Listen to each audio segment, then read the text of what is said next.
With under 20 days to go before Donald Trump is set to exit the White House, the U.S. Senate delivering the U.S. president his first major rebuke by lawmakers. Are there any senators in the chamber wishing to vote or change their votes?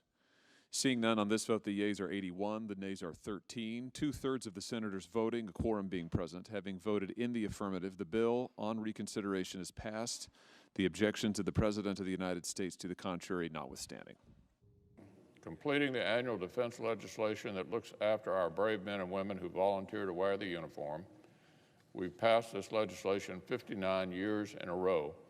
And one way or another, we're going to complete the 60th annual NDAA and pass it into law before this Congress concludes on Sunday.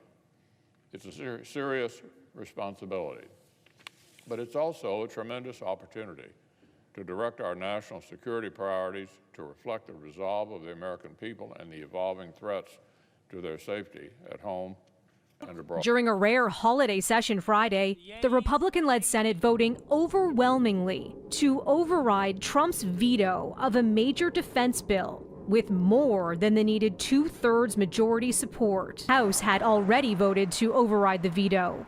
Trump had refused to sign that bill into law in part because it doesn't repeal certain legal protections for tech companies.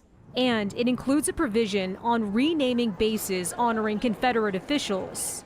The significant GOP split from Trump comes ahead of Tuesday's Senate runoff elections in Georgia, where a record more than 3 million early votes have been cast. The high-stakes elections will determine whether Republicans maintain control of the chamber. One of the candidates, Republican David Perdue, is in quarantine ahead of the vote after being in contact with someone who tested positive for COVID-19. And looking ahead to Wednesday, Congress will be back in the spotlight when it convenes to tally the Electoral College votes from November's presidential election. It's the final step in making Joe Biden's win official before Inauguration Day on January 20th. But at least one GOP Senator, Josh Hawley, and at least 140 Republicans in the House, that's according to reporting from CNN, are expected to challenge the election results.